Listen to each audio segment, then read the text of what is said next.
Silver did not have a good day. That's putting it mildly. A massive drop in silver's price. There's two reasons why this occurred, but you can probably guess about other factors that can come into play as well as why we're seeing silver take a massive turnaround to the downside. But do not lose hope. We're going to talk about it in this video as we explore.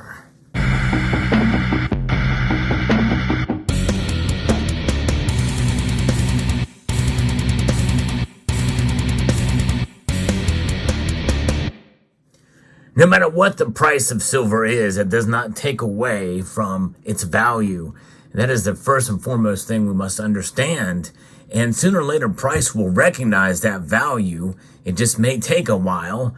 And we're seeing a dip in silver's prices today to the tune of over 5%. That's a massive drop. That's a crushing of the silver's price in one day. And again, when I talk about these market reports, it is based off of a single day's move. 5% drop is massive. It is a big drop today. Although we should not be discouraged, silver is now well below $28 an ounce. But let's do a full market report because all the metals got hit. But silver took the brunt of it today, for sure. That typically is the case as silver is an industrial metal. But gold is down over 2.5% now, down $61 in a single day. That's a pretty big move too, to $2,330.50. Silver is down $1.47 today, down 5.13% to $27.27. Platinum and palladium also took a hit of over 1.5% each. So that is what we're looking at. Silver got beat down hard. But, you know, it is a metal that in a sense is trading much like a commodity today. But there's really two reasons why this is occurring. You know, the markets are up all around. The Dow Jones Industrial Average is up 253 points. The NASDAQ is up over 160 points.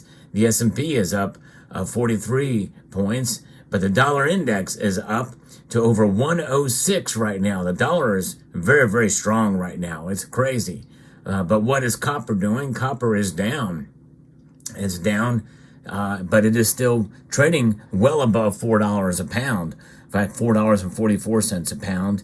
And nickel is also down. Zinc is down. But aluminum and lead are up marginally, as well as uranium. And crude oil is also down slightly as well. And that is one factor we have to look at here, and one indicator that will give us a clue. Silver trading as a commodity we're seeing today. I'm going to be referencing an article here that gives us a little bit more of an insight on what's going on here from Bullion Vault.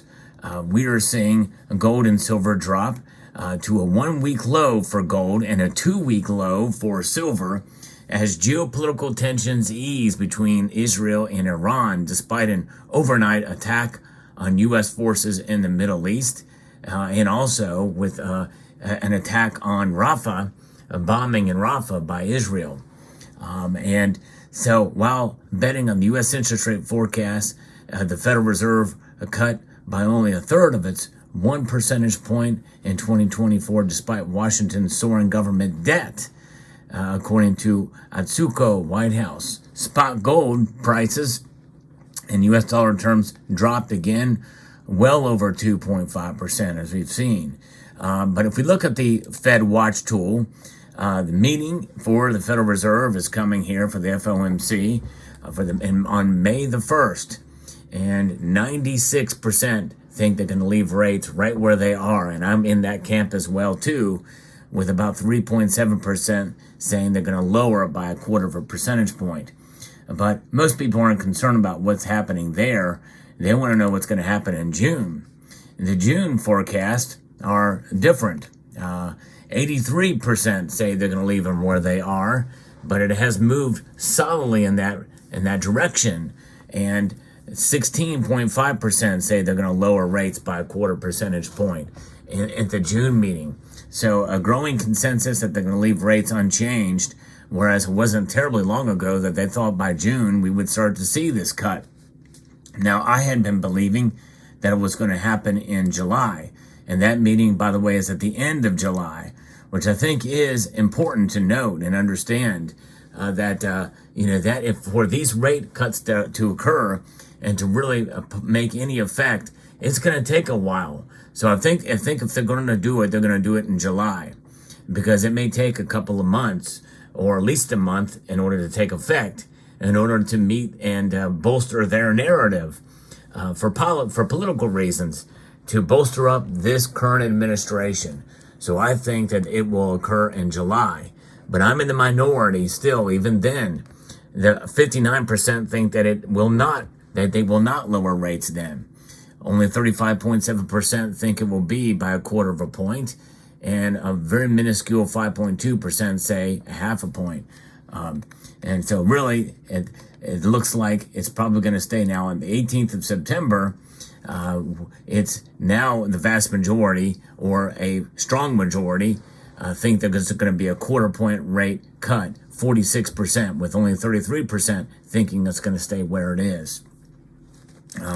So that is how it's flowing through. And then we've got 2 other meetings after that, and then our 2025 meetings. But that is interesting indeed. Given the scale of the rally in gold prices since March, a period of price consolidation is hardly surprising, according to specialist consultancy Metal Focus in its latest weekly forecast, noting the precious metal remains strong despite prospects for U.S. interest rates to stay higher for longer. Wholesale bullion in the London market has climbed 14% in U.S. dollars since the beginning of March, surging by almost 18%. And market consensus for whether the U.S. Central Bank's key interest rates, we've talked about that. But we also have to look at what they're doing and what that is, that playing a huge role here, but easing tensions, which means that this dip that we're seeing today, this strong dip, could be the beginning of the summer doldrums for gold and silver prices. But be encouraged, because they're a lot higher than where they were not too terribly long ago, back in January and early February. Silver, when you think about it, is still above $27 an ounce. And I think that we very well could see a support level start to form and a floor solidify around this area, or maybe a little bit lower. I kind of doubt it's going to fall much below 25, but that is a possibility, especially if we see a couple of other days where it keeps falling over 2% and we start to see a bear market form. But I don't think that's going to happen here. I think there's too much supporting silver right now in a number of different fronts, especially knowing what's coming later in the year.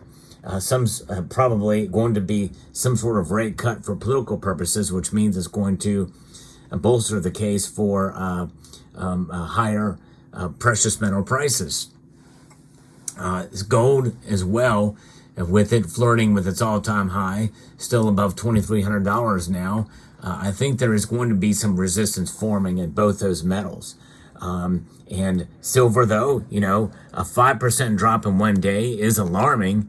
And I could certainly understand, especially based off the video that I posted, asking you the question, what would you do if this happens with silver? I hope you will check that video out, because this is the time to really test you as a silver stacker, if you're going to have diamond hands or not, to hold on. Because when you think about it, the number of ounces that you see here, none of that changes. The silver is silver. And if you measure your wealth in ounces rather than dollars, it makes a lot more sense to hold on to your silver. And by the way, the silver's price has moved to the downside, and easing geopolitical tensions and rate hike forecast bets, it doesn't change the fact that the dollar is still losing value by about 3.5% year over year. We are going to get some other economic numbers that are going to be coming in that are going to move the needle for silver prices one way or another. It will react like gold in that regard. So stay tuned for those. In fact, it very well could be the case that today's move in silver and gold's price might be an overreaction, an over-consolidation. But like I said, usually when things move radically in one direction or another, there is a correction. So we could see a correction to the upside, further supporting support and a floor for silver's price. But don't be alarmed. Today's move in silver's price really, in a sense, provides an opportunity. if I had the cash right now, which I've already made a small move. I'm kind of scaling back to some extent on precious metal purchases this year, and because there's a time to buy and there's a time not to buy. I'm still buying, but not as much. But if you are in that mode, well, this provides a pretty good opportunity, I would say. But keep in mind, you got to do your own research and realize that a 5.13% drop today does not mean that there can't be another 5% plus drop tomorrow. It could happen. Anything is possible, especially in these crazy markets we find ourselves in today. So let me know what your thoughts are. But I tell you what, it is quite a day, quite a move we've seen in silver and gold's price, especially silver, 5%. I haven't seen that in quite a long time. By the way, if you enjoy the latest news on precious metals, I hope you will consider subscribing to the channel and press that thumbs up button down below if you find value in the content that I provide here. I would like to extend a multitude of gratitude to each and every one of you for taking the time to watch, and to encourage you to please rate, share, comment, and subscribe.